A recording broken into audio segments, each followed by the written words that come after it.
Okay Sanjay Kumar. Sanjay ji, आपको हैरानी हुई अभी जब पंकज जी ने कहा कि 161 प्लस 79 क्योंकि 79 सीटों पर वोटों में अंतर था। बोले ईवीएम का ये झगड़ा लफड़ा, ये आरोपबाजी, हम सोच रहे थे बीजेपी के 243 पे आने के बाद खत्म हो जाएगा, खत्म ही नहीं हो रहा। संजय जी हाँ बिल्कुल, मैं भी आश्चर्यचकित हूं कि ये जो स्टोरी है, ये नैरेटिव है, लगातार चल रहा है और हमारे सामने कोई एविडेंस नहीं आता। मैं इस तरह के मतलब इसको क्या कहूँ, स्टोरीज को या तगुफे को या संदेह जो है, मैं इन सब पे भरोसा ज्यादा नहीं करता। क्योंकि मैं बार बार कहता हूं कि मैं एक रिसर्च इंस्टीट्यूट पे काम करता हूं और मेरे सामने जब तक कोई प्रमाण नहीं होता तो मैं उसको बहुत गंभीरता से नहीं लेता। कम से कम मेरे पास ऐसे प्रमाण नहीं है। या आप ऐसा भी कहें, मैं अपने प्रमाण ढूंढने की कोई कोशिश नहीं की, तो मैं इस बात पर कोई ज्यादा भरोसा नहीं करता। ठीक है, अब संजय जी ये बताइए, एग्जिट पोल के गलत होने की कितनी संभावना आपके मन में है?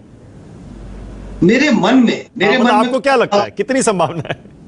नहीं, चूंकि आपको पता होगा, हमने भी एक पोल किया, पोस्ट पोल किया, और हमें भी लगता है कि कांग्रेस को बीजेपी पर 5% से 6%, 6-5 का हमारा आकलन है, जो मैंने अभी सोशल मीडिया में सुबह पुट आउट भी किया। 5% वोटों का डिफरेंस है, कांग्रेस 5% से लीड कर रही है। और अगर बाइपोलर कंटेस्ट है जहां पर छोटी मोटी पार्टियों को थोड़ा बहुत वोट मिल रहा है, ऐसी स्थिति में तो जीत निश्चित है कांग्रेस की। अब सवाल रह जाता है सीटों का, कि वो 52 पर हैं, कि 51 पे हैं, कि 56-58 पे जाएंगे। लेकिन माना कि मुझे लगता नहीं है कि एग्जिट पोल के उलटने की कोई गुंजाइश है, मतलब एग्जिट पोल से उलट नतीजों के आने की गुंजाइश। ओके संजय जी, मैं अभी देख रहा था ट्विटर पर आपका वो जो आप कह रहे हैं आपने डाला है अपने रिसर्च का पोस्ट पोल सर्वे का कुछ रिजल्ट मैं देख नहीं पा रहा हूं। आप बता सकते हैं हमारे दर्शकों के लिए कि आपका जो पोस्ट पोल सर्वे था उसमें क्या निकला? नहीं, मैं बस अभी इतना यही सिर्फ बता रहा हूं कि जो हमने सोशल मीडिया पे डाला है, बेसिकली कि 5% की लीड कांग्रेस ली हुई है हरियाणा में बीजेपी के ऊपर, और उस हिसाब से 5% की लीड उनको बड़े अच्छे से कंफर्टेबल मेजॉरिटी देगी। ओके, यानी कि वहां जोड़ तोड़ की, गठबंधन की, रीअलाइनमेंट की हरियाणा में? सर्वे ये सब कुछ नहीं बताता। हम बहुत डिटेल मेथोडोलॉजिकली देते हैं कि भाई हम कितनी जगह पे गए, हमारा सैंपल कैसा था, हमारा मार्जिन ऑफ एरर कितना है। हमने 22,2326 इंटरव्यूज किए हरियाणा में, छोटा सा सैंपल है, केयरफुली सिलेक्टेड है, मार्जिन ऑफ एरर 1.3% है। ये अलग अलग वोट एस्टिमेट्स है। तो जितनी डिटेल मुझे लगती है जानने देनी चाहिए किसी भी पोल करने वाले को, हमने वो जानकारी दी है। उससे आगे हमने कुछ ना ज्यादा बताया ना कम बताया। ओके, नहीं, मेरा मकसद ये था पूछने का, हम वैसा एग्जिट पोल नहीं कर रहे जिसमें कि आपने एक सीधा आंकड़ा, वो पता नहीं हम उसको क्यों एग्जिट पोल कह देते हैं, एक आंकड़ा दे दिया इतनी सीटें इसको आएंगी। अरे भाई, पोल कहां किया, वोट एस्टिमेट क्या है, और हम सब आजकल उसी की गाथा गाते रहते हैं। ओके, तो ये जो आपका 5% की लीड वाला है वोट शेयर का जो एक आंकड़ा है, ये क्या इशारा करता है? इसको आप कैसे एनालाइज करते हैं? बहुत सीधा इशारा है कि कांग्रेस अच्छी बढ़त लेकर चुनाव जीत रही है, यही इशारा है। ओके, अब वो अच्छी बढ़त का कोई मतलब एक तरह से डेफिनेशन नहीं है। 55 को भी मैं अच्छी मानता हूं, 52 भी अच्छी और 58-60 भी अच्छा है। लेकिन भाई हम नहीं कहते कि हमारा जो सर्वे है वो इतना सटीक है कि वो ये बताएगा 59 सीट्स की 57 सीट। ऐसा जादू हमारे पास नहीं है।